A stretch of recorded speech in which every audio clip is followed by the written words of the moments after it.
عقل، چونکہ آپ کی عقل سلامت نہیں، آپ علم حدیث کی افادیت کو نہیں سمجھتے، اور محدثین کی فضیلت اور قدر و منزلت جو اللہ کے ہاں ہے اسے نہیں سمجھتے۔ امام احمد بن حنبل رحمۃ اللہ علیہ فرمایا کرتے تھے اہل الحدیث ہم اہل النبی، یہ جو محدثین کی جماعت ہے نا، یہ جو حدیث جمع کرتے ہیں، حدیث پڑھتے ہیں، حدیث پڑھاتے ہیں، یہ رسول اللہ کے قریبی رشتہ دار ہیں۔ ہم اہل النبی، یہ نبی والے ہیں۔ جیسے اللہ نے اپنے نبی کو کبھی تنہا نہیں چھوڑا، اللہ اپنے نبی کے گھر والوں کو بھی کبھی تنہا نہیں چھوڑا، معیار قائم کیا۔ بخارا کا حاکم حکم دیتا ہے آپ آئیں،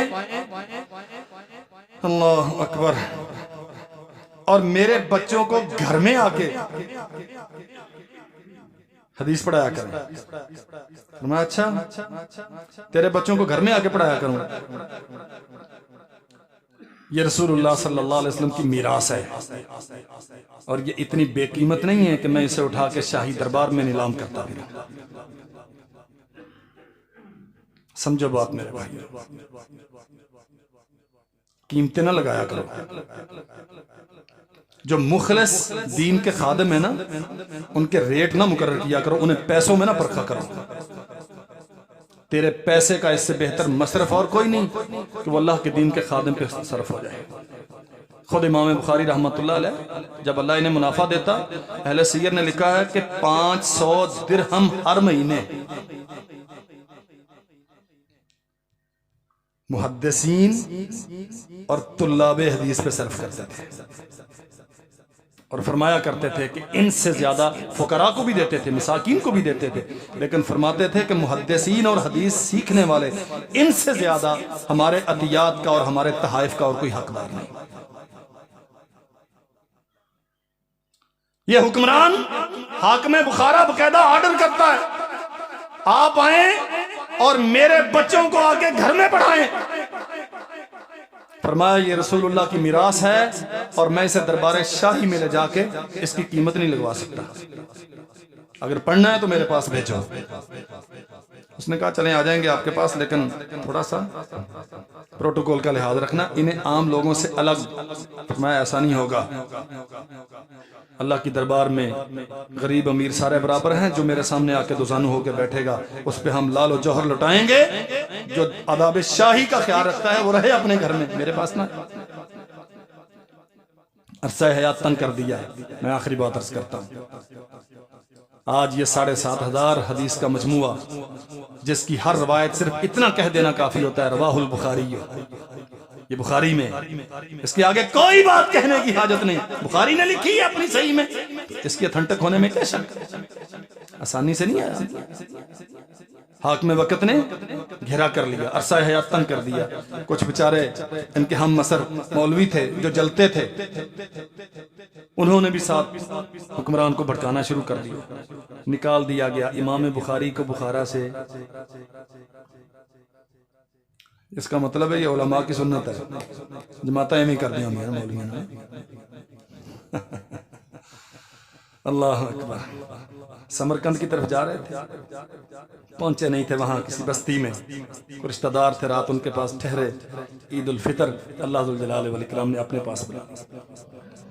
اہل سیر نے لکھا جب بخارا سے نکلے 2 دعائیں کی تھیں، اللہ جو سلوک اہل بخارا نے میرے ساتھ کیا ہے تو جانتا ہے، تو ان کے ساتھ ایسا ہی سلوک کرنا،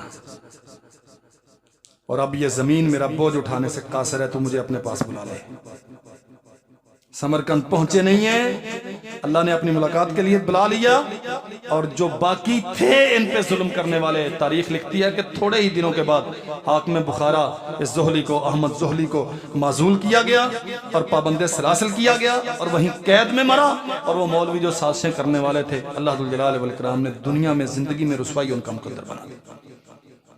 میں آپ یہ ساری ملت جو دین کے ساتھ معمولی سا بھی تعلق رکھتی ہے، سچی بات یہ ہے کہ احسان مند ہے حضرت امام بخاری رحمۃ اللہ علیہ کی۔ اللہ ذوالجلال والاکرام ہمیں ان کے ساتھ محبت کرنے والوں میں شامل رکھے، اور قیامت کے دن جب حشر ہو تو ہمیں اس جماعت میں اللہ کھڑا کرے۔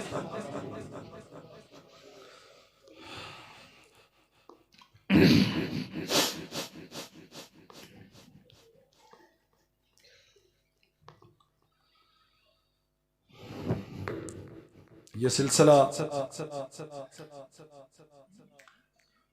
خدمت دین کا اور خاص طور پہ حدیث رسول صلی اللہ علیہ وسلم کے تحفظ کا، اس کے ابلاغ کا اصحاب رسول سے چلا اور بحمد اللہ تعالی آج تک موجود ہے۔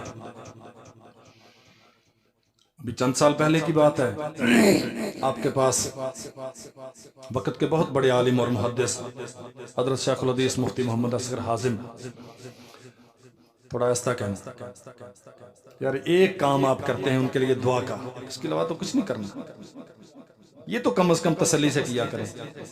حضرت مفتی صاحب رحمۃ اللہ علیہ 35-40 سال یہاں اسی علم حدیث کی آبیاری کے لیے رہے، اور میں پوری بصیرت کے ساتھ یہ بات سمجھتا ہوں، آپ سارے اس شہر کے لوگ اور اس گرد و نواح کے علاقے کے لوگ احسان مند ہیں کہ اللہ ذوالجلال والاکرام نے اس بندے کو توفیق دی اور ان کے توسط سے علم حدیث اطراف و اقراف میں پھیلا۔ اللہ ان کی حسنات قبول فرمائے اور ہمیں صحیح معنوں میں اس مشن کی آبیاری کے لیے اللہ ذوالجلال والاکرام توفیق عطا فرمائے۔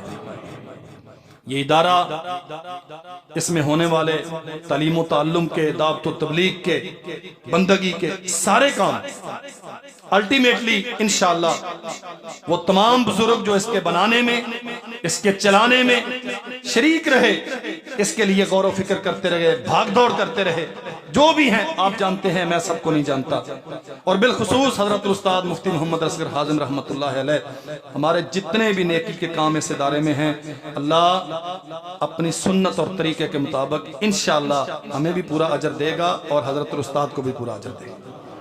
ان کے ساتھ محبت کا ایک طریقہ ہے، یقیناً ہمیں اپنے اسلاف سے، اپنے بڑوں سے محبت ہے اور ہونی چاہیے۔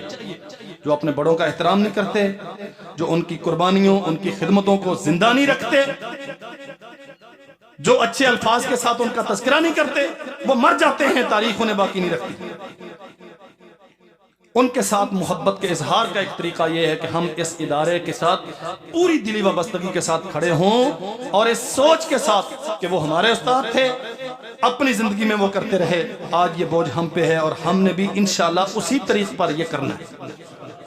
اللہ آپ کو توفیق عطا فرمائے، اس کے لیے لگے ہوئے ہیں، لگے رہیں، ڈٹ کے لگے رہیں اور اس کوشش میں رہیں کہ اللہ ہمیں توفیق دے۔ جیسے یہاں کتاب و سنت کی تعلیم عام تھی، لوگ یہاں سے پڑھ پڑھ کے جاتے رہے، گرد و نواح میں کہاں کہاں ملک سے باہر تک لوگ موجود ہیں اس ادارے کے پڑھے ہوئے، اور اللہ کے رسول صلی اللہ علیہ وسلم کی حدیث کی خدمت میں مصروف ہیں۔ یہ صدقہ جاریہ ہے شیخ الحدیث مفتی محمد اصغر حازم اور ان کے رفقائے کار کا۔ اس میں محنتیں ہیں آپ کی، یقیناً آپ کے لیے بھی باعث اجر ہے، لیکن ہمیں یہ کام بہترین بنیادوں پر جاری رکھنا ہے۔ کانفرنس ہے پرسوں، یہ ان کا ادارہ ہے، حضرت مفتی صاحب کا ادارہ ہے، کوئی شک نہیں ہے مجھے اس میں الحمدللہ کہ میں ان کی دی ہوئی مسند پہ کھڑا ہوں، یہ مسند انہوں نے بنائی ہے۔ اللہ ذوالجلال والاکرام مجھے ان کی اس مسند کا حق ادا کرنے کی ہمت اور توفیق بخشے۔ جلسہ بھی ان کے ساتھ اظہار محبت کا ایک طریقہ ہے، جلسے کوئی معنی نہیں رکھتے، یہ جلسے ہو رہے ہیں نا، جلوس ادھر سے جا رہا ادھر سے آ رہا، اصل نیت پہ ڈیپینڈ کرتا ہے۔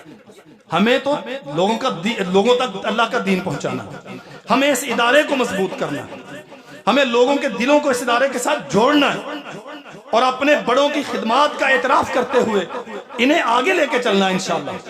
تو اس کے لیے میں التماس کروں گا، جیسے خطبہ جمعہ میں ماشاءاللہ جمع غفیر ہوتا ہے، کوئی بھائی پیچھے نہیں رہے گا، وقت پہ تشریف لائیں گے انشاءاللہ، نماز عشاء سے پہلے پہنچیں گے، مختصر سیشن ہے، میکسیمم 3-3.25 گھنٹے کا، تفصیلات آپ اشتہارات پہ دیکھ چکے ہیں۔ انشاءاللہ ہم ضیافت کا انتظام بھی کریں گے، جو مقامی ہیں وہ باہر سے آنے والے دوستوں کی ضیافت کریں گے انشاءاللہ۔ انشاءاللہ، لیکن ٹائم شارٹ ہوگا، 9 بجے تک ہم کوشش کریں گے کہ کھانے سے سلسلہ مکمل کر کے 9 بجے سارے بھائیوں کو تکلیف دیں کہ وہ پنڈال میں بیٹھیں، اور حضرت الاستاذ حافظ مسعود عالم صاحب حافظہ اللہ کا درس بخاری انشاءاللہ ہوگا، وہ سارے بھائی سنیں۔ میں التماس کرتا ہوں اپنے تمام دوستوں سے، بزرگوں سے، بہنوں سے، سب سے کوئی پیچھے نہ رہے، خود بھی آئیں، دوست احباب کو بھی لے کے آئیں۔